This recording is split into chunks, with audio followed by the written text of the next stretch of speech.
Hey there, and good Friday, and let's see, I'm finishing off my Seagrams, wild berries, I guess whatever this thing is, just has alcohol in it, and don't judge me, I woke up on the floor again, so I gotta finish what's left over, um, so House of the Dragon in episode 1 came out, and House of the Wiener, as I like to call it. Wiener, wiener, wiener, wiener, wiener, wiener, wiener, wiener, wiener. But it already has controversy surrounding it, and what a shock. It's 2022 and some asshole on Twitter is offended. But also, somebody hit the subscribe button and left me a comment. This person named Sky Gemini, and when I tag you, dude, thank you. Honestly, as I've said, when I wake up and stuff and I'm hungover and my phone goes off and somebody comments, it does mean the world to me, and why I just keep waking up and doing this shit. But I want to make this article and give this to my cousin Susan, since I'm still working on my House of the Dragon episode 1 review. Doing a 50-minute video, I didn't realize how much fucking work goes into it, and it'll be ready sooner than later. But so before I get into this House of the Dragon slammed for its lack of trigger warnings, like, seriously? Are you serious? Are you serious? Let me finish this, and well, go ahead and enjoy the intro.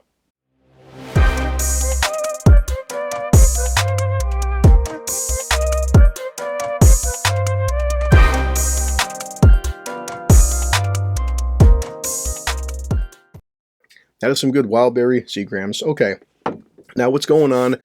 What's triggering now about, 2022? And okay, HBO's House of the Dragon series receives criticism. I really value your criticism. From fans that believe a particularly visceral scene should have warranted a trigger warning. Ugh. How about no? The article contains spoilers for House of the Dragon Episode 1, The Heirs of the Dragon. And sorry, this is coming from CBR.com. But I've seen this pop up in like 5 different news sources. That's why I'm covering it for. So right here. and I love these buzzwords, right?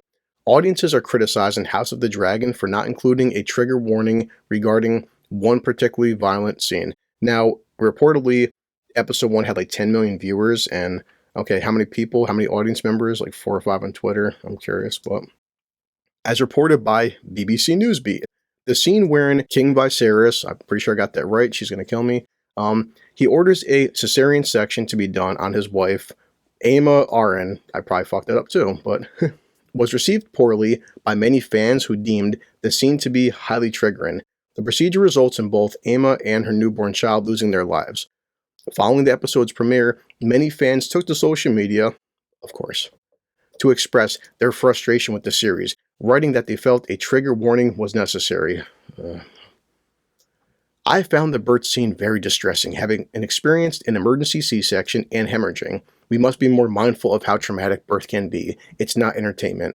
Okay, going forward with this one, I'm just assuming, madam, that when you got an emergency C-section, it was with modern technology. You were hemorrhaging, but apparently you survived, because if you didn't survive, you wouldn't be on Twitter being an asshole. So the premise of the scene going forward is that they didn't have modern technology, and that's what's impactful, and I'll get into it.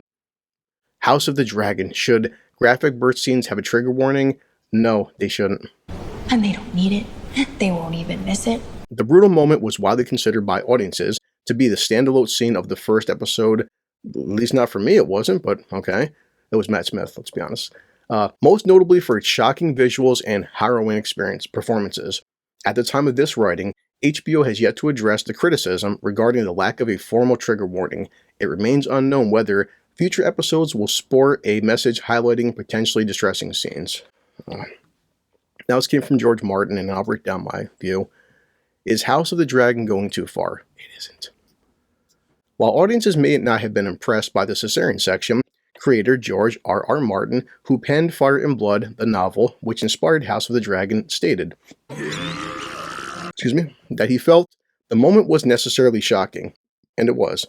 That scene is, you don't want to use the word enjoyable, it wasn't, for a scene like that, but it's incredibly powerful, Martin said. It's visceral, and it'll rip your heart out and throw it on the floor. It has the kind of impact that the Red Wedding had. It's a beautifully done scene of something horrible. And that's it. So for my quick breakdown, as I'm watching the episode with my cousin, she's getting a little bit squeamish, and like I wasn't getting squeamish in the sense that I understand the simple fact that it's not fucking real. It's all make-believe. Kudos, tips, hats off to the makeup department, to the practical effects. they weren't taking a woman and actually cutting her open and killing her and her kid inside of, the show. It's called fiction. It's called make-believe. Now, it's very good. It's very well done, but you can tell it's not real. And what's the backstory? What's happening with this? It's because the king, well, the mother, she's going through childbirth and a baby gets stuck. It happens more often than not. And back then, obviously, because this is a sword and sandal show, taking place hundreds of thousands of years ago, and just, modern technology wasn't a thing, obviously. So the wife is going to die. And one of the maesters talks to the king as what would happen. And he goes, we have to make an impossible choice. Either both of them can die, or potentially we can save the baby. And that's the point of a cesarean section. The mother's not going to make it. And the baby being stuck in the way it's, I guess, turned and stuff, the baby will die too. So making a possible decision. It is brutal. She's screaming, as you would back in them days. And sadly, the baby, dies with the mother. And that's part of the drama of the show. And to George's credit, like he was saying, part of the premise of episode 1 was that the king wants an heir. He wants a male. And sadly, the baby was a male. But he was given this impossible decision that there's nothing you can do. You're helpless. This is out of your hands.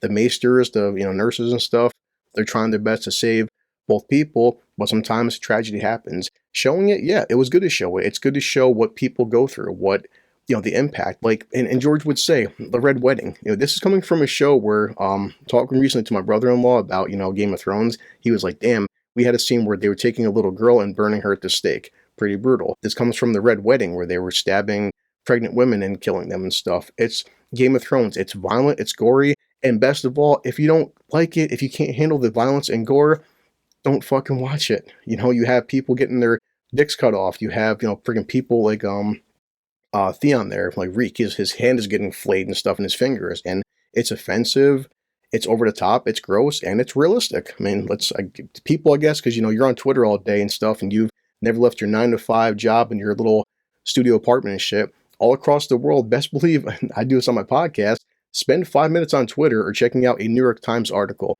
If you think that's bad, then goddamn, never read the internet or never read what happens still in 2022. And this is, in comparison, this shit is child's play compared to some of the stuff I read on my fucking phone on a daily basis. So, should HBO insert trigger warnings? What are you going to do? Hey guys, just let you know, before this scene happens, let's put a big disclaimer. Let's put big, freaking white letters across a black screen saying, before we go forward with our story and take you out of the sci-fi element or the fantasy element or whatever the case may be, let's put up a big warning saying that, well, some people may be offended by a cesarean section, so let's put a big trigger warning and stuff. Let's just destroy the entire plot and take you out of the fantasy for 5 minutes and just, because 4 or 5 people on Twitter were upset about something, let's put this on there. Like, no, it's total and utter bullshit. Bullshit. Thank God, HBO, and if they do go forward with some trigger warnings or some kind of disclaimers, it's just going to destroy the whole premise of what's going on. Like, guys, it's Game of Thrones. If you watched 8 seasons of this shit, or this is your first time into it, it's TV, it's television, it's not real. Get the fuck over it. So, yeah, I'm going to finish my little Seagrams here. Check out some movies today. Again, new subscriber, Sky Dude, I love you. Thank you for putting that down, and let's just keep going, and I try my best to be honest, be funny, and just be realistic about stuff. I'm not here to break stuff apart, except for She-Hulk, but anyway. So, as always, you know the spiel. This calls for a drink. As always, I'm heading back to work.